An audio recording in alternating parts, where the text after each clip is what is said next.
My Lords, I will be brief, but in following the Noble Lady Baroness Fox of Buckley, I do have to note that I don't believe there's a complaints culture is a problem in the context covered by this bill. There is perhaps a lack of listening to patients and those affected, and a lack of action rather than a problem with listening to complaints. And I think on that context, I really do want to commend the Noble Earl Howe for citing extensively testimony from Blooming Change.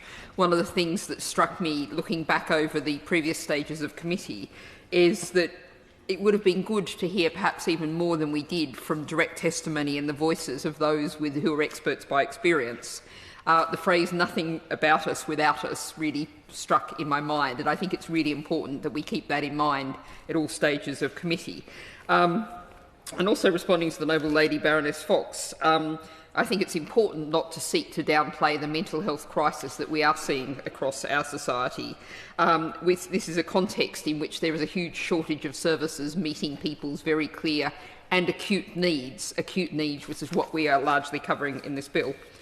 Now, very briefly, I attach my name to the two amendments tabled by the Noble Lady Baroness Tyler of Enfield, 50 and 51, addressing non-drug-based interventions. The Noble Lady, I would essentially agree with everything the Noble Lady has said. I just really want to stress her point that I think when we talk about non-drug-based therapies, we're tempted to think we mean talking therapies, psychological therapies, and those, of course, are tremendously important. But I think this is where we also need to take what you might say the broader public health context.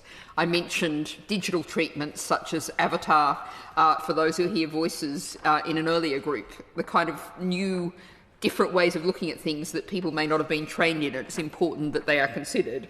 But also, I've talked a fair bit about the gut-brain axis dietary interventions. I think of green prescribing, in which we've seen great advances across the medical fields in recent years. Exposure to green spaces, the chance to get exercise in green spaces. And that, of course, makes me actually think that we need to think about the facilities and how we make sure there is provision for that within facilities, which in some ways this amendment would, I think, help to cover. What we're saying, as a Noble Lord said earlier, is we're talking about the whole person and making sure we're treating the whole person, not a condition and a drug. And I thought the contribution of Noble Lord Crisp was very important, and the Noble Lord's amendment is very important. There's something, I'm not sure whether it needs to be in the bill, but it'd be interesting to have the Noble Lady, the Minister's comments on, about thinking about how making sure that considerations of withdrawal symptoms is part of prescribing practice is absolutely key and central. And I note a report from the universities Berlin and Cologne out last year, which showed that the second most prescribed antidepressant in the UK, venlafaxine, also has the second highest rate of problem withdrawal symptoms. And that's something that it needs to make sure is being carefully considered pre-stage before we get to the withdrawal stage. Are we going to create that problem? And I think I don't know whether it could be incorporated in the amendment or something to think about anyway.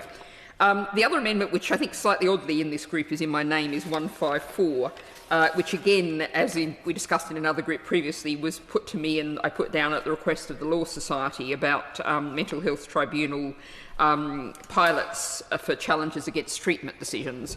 We have already, to some degree, discussed this in the earlier group, but I'll be interested if the Noble Lady, the Minister, has any particular comments on that amendment, which I think is fairly self-explanatory, so I won't go through further.